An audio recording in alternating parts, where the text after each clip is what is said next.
It's 9:30 p.m. A quiet evening in November 2021 in the village of Norton Fitzwarren in Somerset, England. Until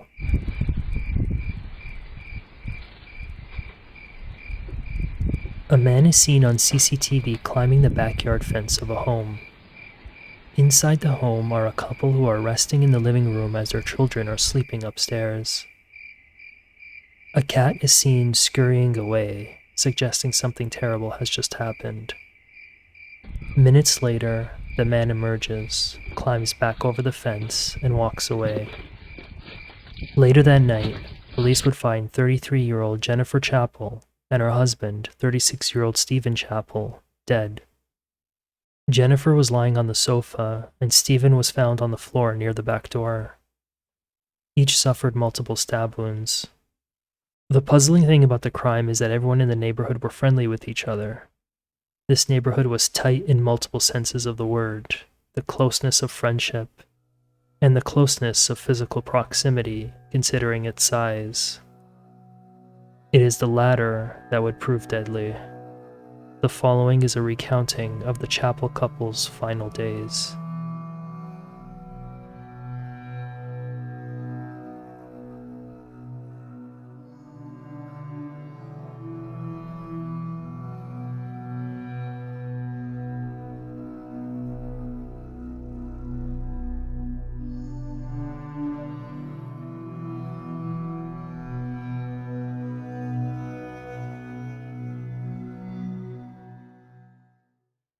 Somerset, located in southwest England, the county includes several large towns, including Taunton.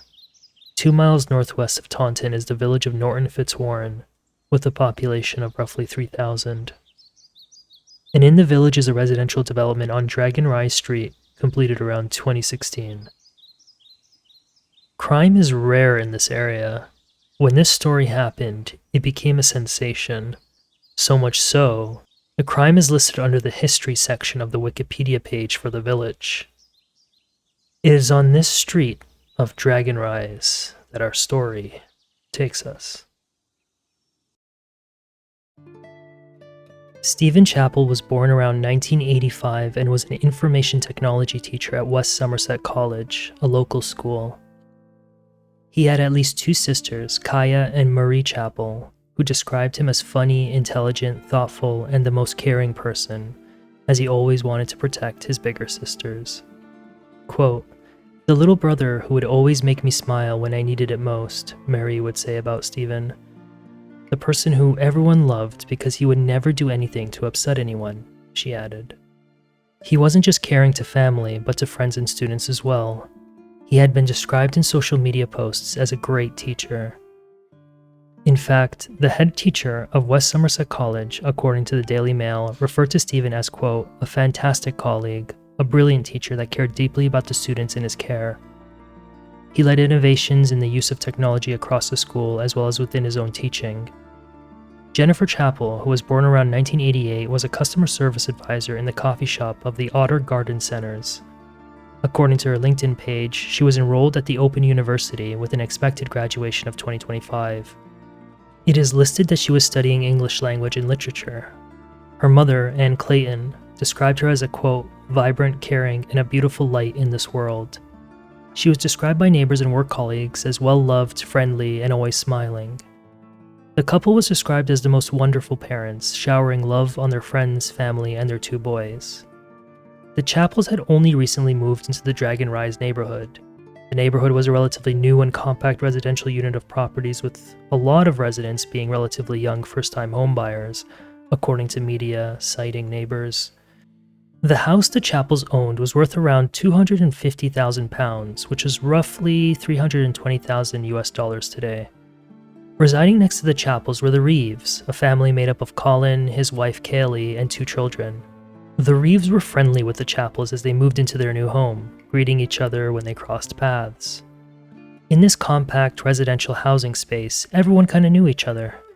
So it was a shock when, at 6 a.m. on Monday the 22nd of November 2021, Jennifer's mother Anne heard a knock at her front door. It's not often she got visitors this early in the morning. She got up from her slumber, yawned, and put on a robe and slippers. As she approached the door, her heart sank. She opened the door to the police. At around 9:30 p.m. the previous night, CCTV footage captured a man climbing the backyard fence of the Chapel residence. He ducks as he enters the residence to be out of the camera's sight. Minutes later, he emerges from the home with what appears to be blood on his arms. Police would arrive soon after. When they entered the home, they noticed Jennifer lying on the couch in her own blood. Stephen was on the floor by the backyard door, also in a pool of blood. They had multiple deep stab wounds. They would later be pronounced dead. This is a tragic incident which has shocked the community, and neighbour and officers are patrolling the area to provide reassurance. Utterly heartbreaking, and to look at the situation that this community sees. It's isolated, the inquiries are ongoing, and obviously we'll come to a conclusion as to what happened in due course. You don't hear of that round here at all. You might hear about the odd break-in here and there, but that's about it. It's a shock. Several months earlier, the Chapples never had it better. They had a nice place in Dragon Rise, 2 beautiful boys, they got along with their neighbors, they were both gainfully employed, they had a mode of transportation in Stephen's vehicle, and now they were about to be blessed with more good news. Jennifer had just obtained her driver's license. This was around early 2021. Finally, she was able to get around town without having to rely on Stephen or public transit. This was important because Jennifer only secured her job at the Otter Garden Center in March. To celebrate their wins, but particularly Jennifer's most recent one, the couple decided to buy a second car in May. It was a compact, seemingly perfect for the tight parking space of the cramped parking lot. All they had to figure out was how to park it. The parking lot in their residence only allowed for 1 space per unit, so the Chapples decided to park their vehicles running bumper to bumper, and on other occasions, perhaps when either of them knew they needed to go somewhere, have either Jennifer or Stephen park their car on the road running parallel to their home, as opposed to perpendicular. Neighbors in the area did often talk about the density of their space, and it would often be the single point of contention in their living arrangement. But they all understood that they had to do what they had to do to make their living situations work. That was really the only hitch in this otherwise complete life the Chapples were living. Unfortunately, the same could not be said for another resident, who had been going through a very difficult time.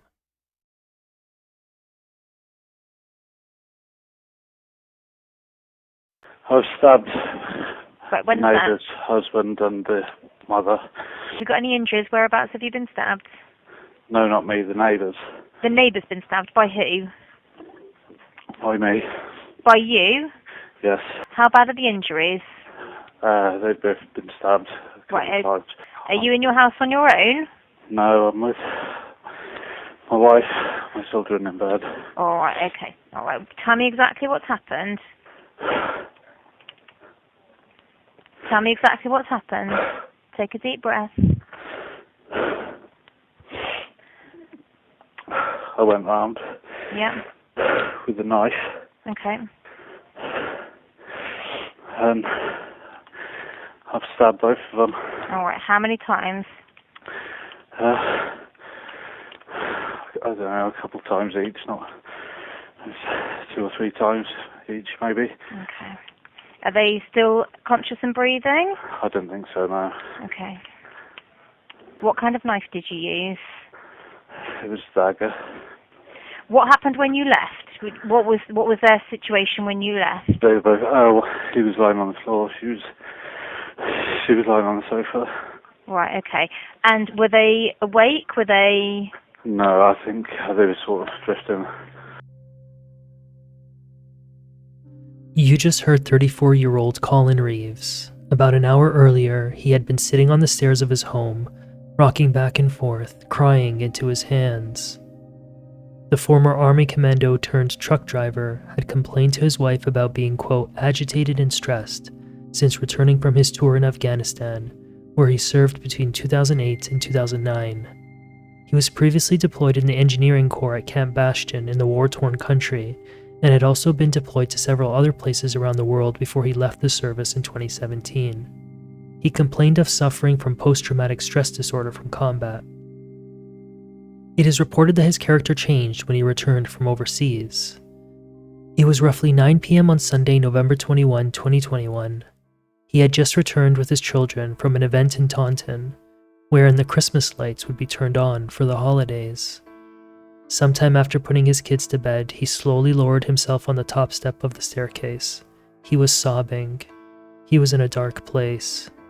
Then suddenly, as his tears began to subside, another emotion began to emerge. Rage. He was making fists, digging his fingernails deeper into the palms of his hands. He stood up, his top and bottom teeth gripping each other, and walked down the stairs. Meanwhile, Stephen Chapple, who lived next door, had just tucked his sons into bed upstairs and went back downstairs to lie down next to Jennifer on their living room sofas. Colin was by now staring at a picture frame on the hallway wall, which contained behind it photographs and memorabilia of his time serving in the British Army. But the crown jewel of his time was likely the ceremonial dagger presented to him in December 2017 by the Royal Marine Commandos, in which he served. He grabbed the dagger and then stepped outside. He grabbed a garbage bin and silently placed it next to the fence of the chapels. He then stealthily climbed over where there was a small garden. As Stephen and Jennifer were drifting off to sleep, they heard, and perhaps saw, some rummaging in the garden. Their heads instantly jolted up. Stephen looked at Jennifer and quietly told her to wait. He got up and walked toward the backyard door and opened it. Colin confronted him. It was there that Colin stabbed him 6 times, first in the chest repeatedly, and then when Stephen turned away, in his back. He was left helpless on the floor, bleeding out. Jennifer didn't even have time to get up off the couch because the attack happened so fast. Jennifer, frozen in fear or shock, was stabbed 6 times in the chest and shoulder as she lay defenseless on the couch.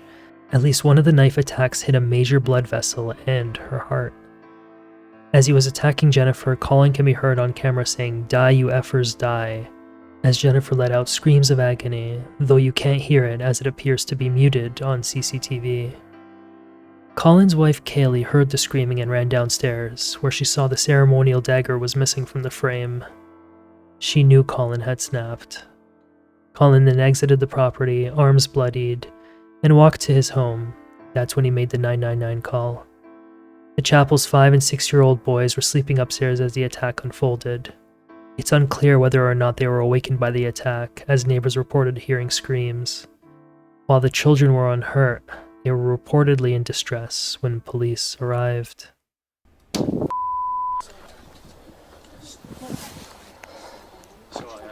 Right.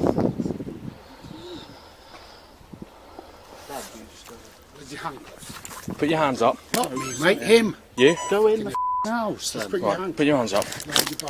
Right. Hold still. Hold still. Listen, you're under arrest at the minute on the attempted murder of 2 people inside the address next door. Do you understand?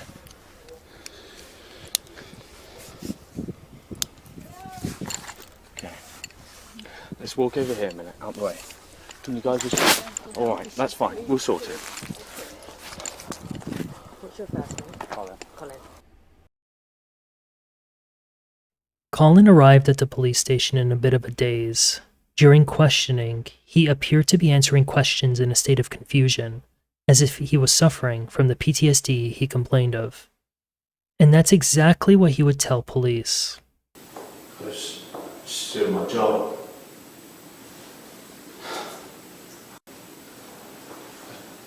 Just confused to why I'm here. It was an operation. Colin would tell the court, quote, "I felt as though I had been seen or compromised. White light was a trigger when I was a soldier.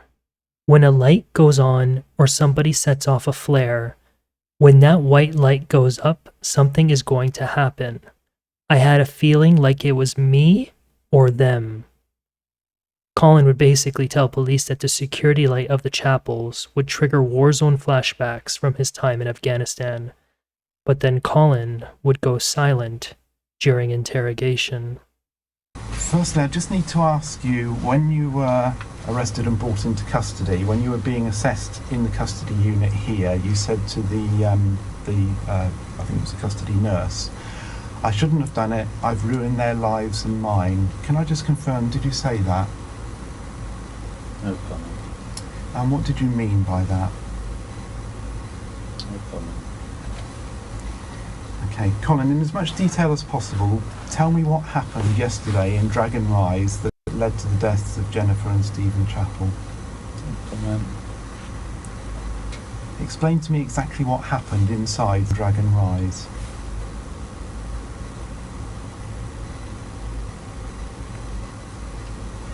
Did you kill Jennifer and Stephen? No comment. How were you involved in their deaths? No comment.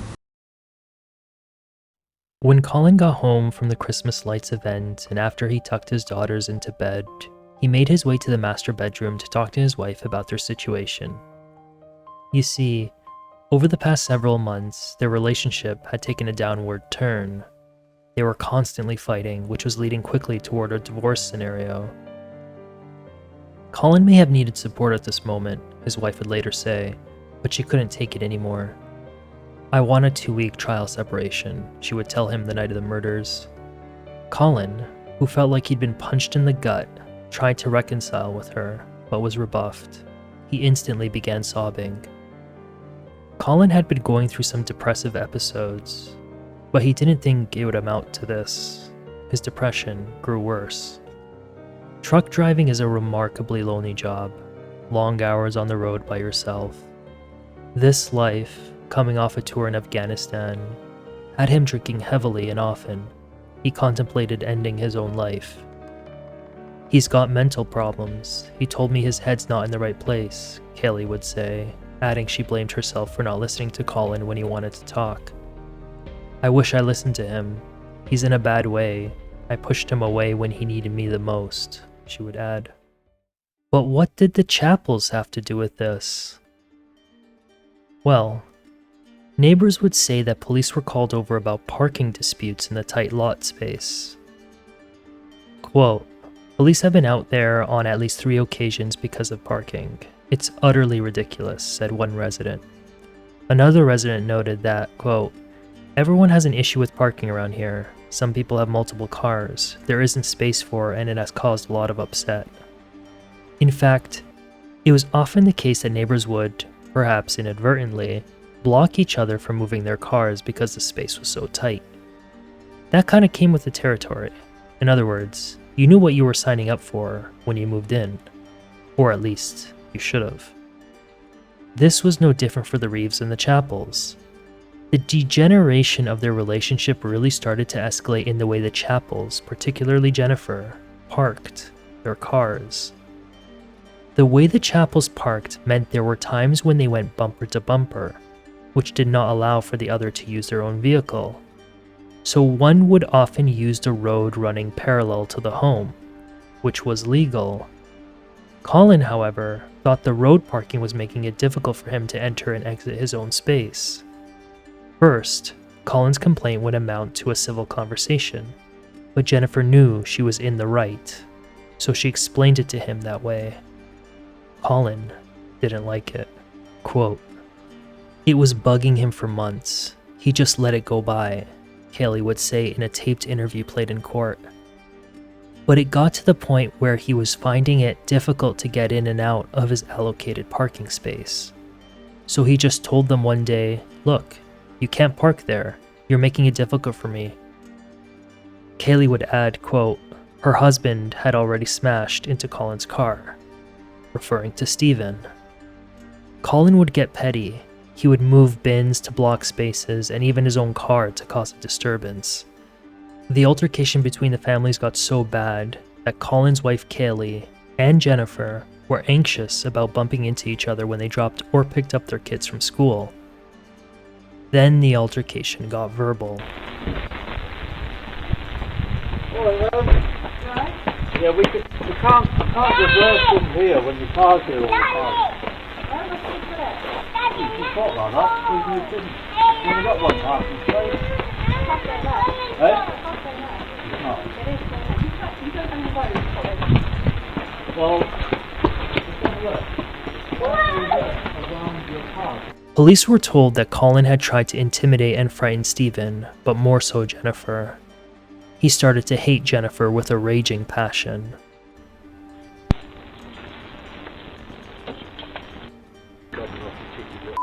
She's the one who started it, so what's that? You fat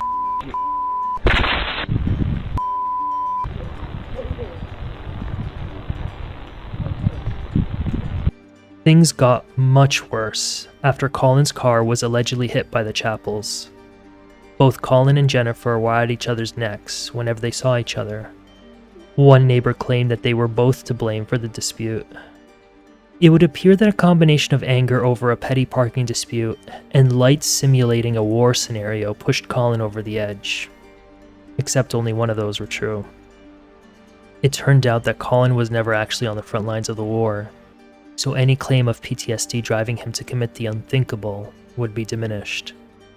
It was ultimately Colin blaming Jennifer for Kaylee wanting a separation from him. He believed Kaylee couldn't live with the constant tension-fueled anxiety of the parking situation and preferred to leave him than to deal with it. Quote, "I can't let her or them torment Kaylee," Colin was cited as saying by prosecutors. Colin Reeves pleaded guilty to manslaughter, citing a diminished mental capacity from his depressive episodes. Colin blamed his inability to recall what happened inside the house on a mental defect.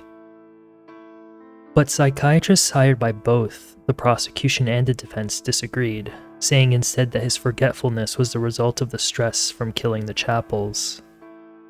The judge granted his depression excuse, but fell back on the testimony of both psychiatrists who said that his condition had not substantially impaired his ability to understand what he was doing, or form a rational judgment, or to exercise self-control. According to the court, the starting point for a double murder is 30 years. The court then weighed aggravating and mitigating factors to see how much more, if any, he should get. The aggravating factors included the fact that he brought the dagger with him to the scene, rather than, say, spontaneously grabbing a kitchen knife from the Chappell's residence. That tacked on 10 years. The judge, however, did not determine the attack as long planned or premeditated, but he also did not weigh it as entirely spontaneous either. The mitigating factors included the remorse he expressed, his immediate action to call the police, him admitting immediately to doing the crime, his service in the army, the fact he's going to be an old man by the time he's eligible for parole, and his moderate depression, which still did not meet the legal test for diminished responsibility. Ultimately, it was the aggravating factors that far outweighed the mitigating ones. In June 2022, Colin Reeves was sentenced to life in prison with a minimum of 38 years before he's eligible for parole. After the sentence was read, Colin's mother, Lynn, stood up and gave a statement, blaming her son's conviction on what she called the failings of the psychiatrists who assessed him. She said there should not have been a trial, and that the court should have accepted his plea to manslaughter. She was stopped by the judge. However, Colin's sentence was reduced to life with a minimum of 35 years before being parole eligible. The Court of Appeal said the lower court should have drafted a better balance between the aggravating and mitigating factors. Quote, "I feel ashamed and disgusted with myself after what I've done, taking Stephen and Jennifer's life while their children slept," Colin would tell the court.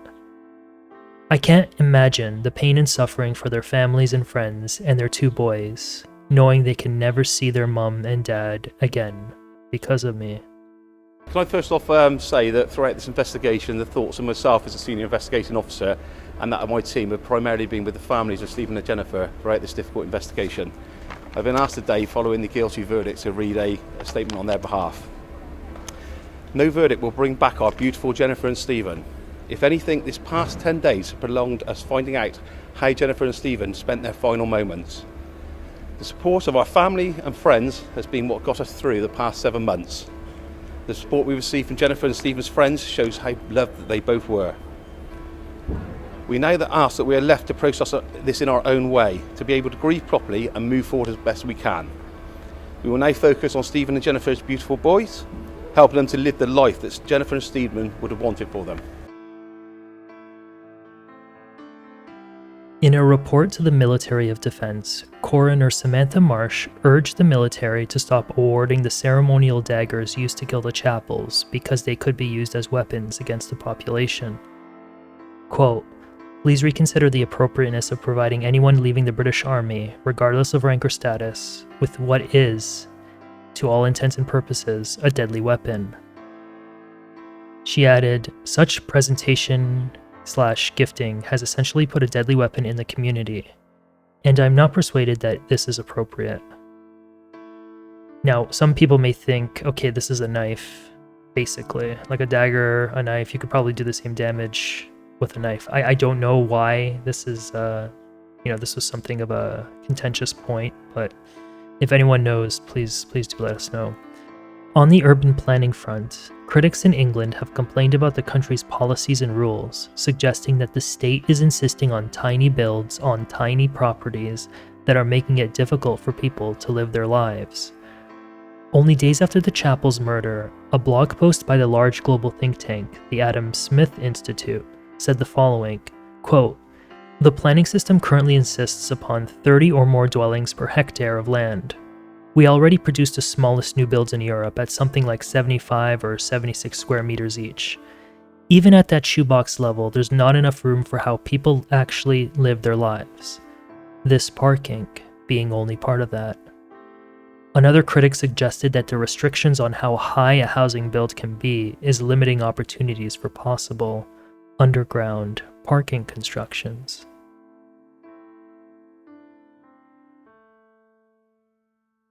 Thank you so much for taking the time out of your day to listen to me narrate this story.